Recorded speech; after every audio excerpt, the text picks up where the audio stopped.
Et l'opposition populaire, c'est quelque chose qui ne supporte pas le flou,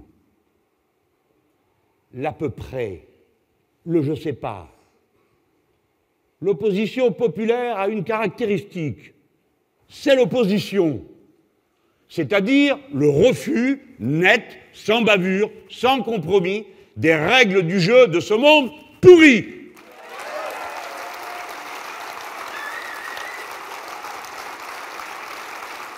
Et par conséquent, dites-moi voir les gens, pourquoi vous iriez élire celui que vous avez eu la dernière fois au moment où la formation politique dont il est la représentation est en voie d'évaporation. Ma parole, vous voulez être le fond de la casserole? Eh bien non! J'essaye de le présenter d'une manière qui vous fasse sourire, pour dire quelque chose quand même qui touche au fond de la tragédie politique que nous vivons et qui donne cette place si singulière à la France insoumise. C'est qu'une très grande organisation politique qui a représenté longtemps beaucoup d'entre nous, j'en suis sûr, dans cette salle, à qui nous avons donné nos suffrages et parfois une partie de notre existence, s'est entièrement diluée dans le système. Et quand nous sommes arrivés à l'Assemblée nationale, au moment de voter la confiance ou pas au gouvernement,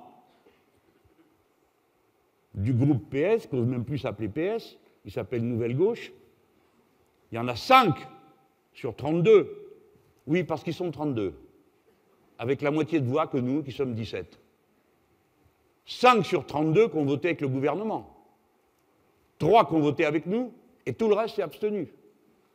Je ne porte pas d'appréciation personnelle. Je vous dis, voilà les gens, de quoi il s'agit.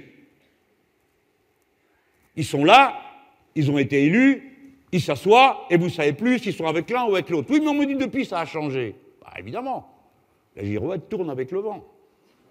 On le sait, ça. Mais nous, on n'oublie pas ce qu'est une girouette. La girouette tourne avec le vent, et vous voyez bien que M. Macron est maintenant celui qui a le score le plus bas dans les sondages, qui sont des horoscopes parfois plaisants, le plus bas depuis le début de la Ve République, à cette distance du début de son mandat. Pas moi.